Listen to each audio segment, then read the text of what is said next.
국방부가 그때 당시 월북으로 입장을 밝히고 나서 지금 여권에서는 통일부의 입장은 표류였다라는 하태경 의원의 주장도 있었습니다만 강경화 당시 외교부 장관이 미국 세미나에서 월북이 아니라 표류라고 재차 강조했던 점이 다시 주목받고 있습니다. 그때 그 장면 살펴보시죠.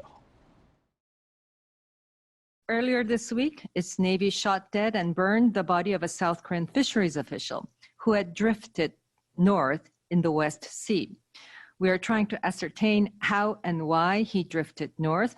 We have condemned this shocking and inhuman act by the North Korean military and urged Pyongyang to thoroughly investigate the crime and punish the perpetrators. 그런데 이 발언의 시점이 국방부가 월북으로 강하게 추정된다라는 발표 이후입니다. 함께 보시죠. 국방부는 24일 월북 가능성이 높다라고 판단을 했는데 25일 강경화 당시 외교부 장관이 미 세미나 연설에서 월북이 아닌 표류라는 발언을 했다는 거죠. 김수현 교수님, 이게 명확히 다른 단어지요?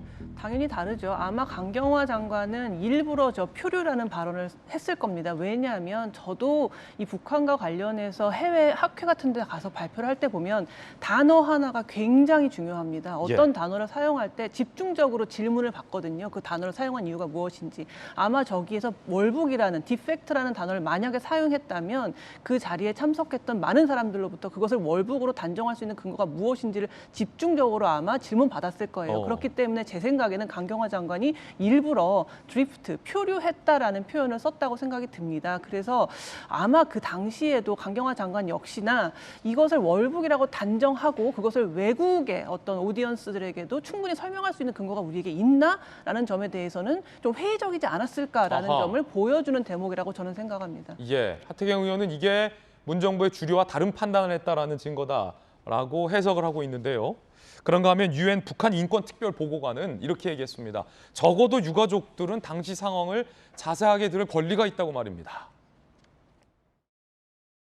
The family of this person has the right to know exactly what happened.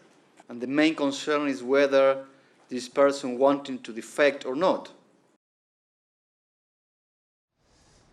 유엔에서 보고 있는 거는 자명하죠. 유가족들은 우리 가족에게 무슨 일이 일어났는지를 알 권리가 있다. 유엔 특별보고관, 인권특별보고관이 요구하는 것은 그리 복잡한 정치적 셈법이 요구되는 건 아닌 것 같습니다.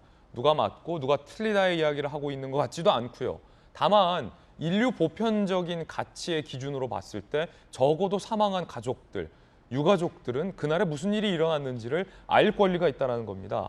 그런데 안타깝게도 상당수 많은 부분들이 대통령 지정 기록물로 봉인이 돼서 유가족들도 알지 못하는 참담한 현실이었고 지난 정부에서는 임기가 끝나는 그 순간까지 유가족들에게 그 이야기를 해주지 않았습니다. 이 사실이 너무나도 비극적입니다. 저희들은 60초 광고 보고 돌아오겠습니다. 잠시 후에 뵙죠.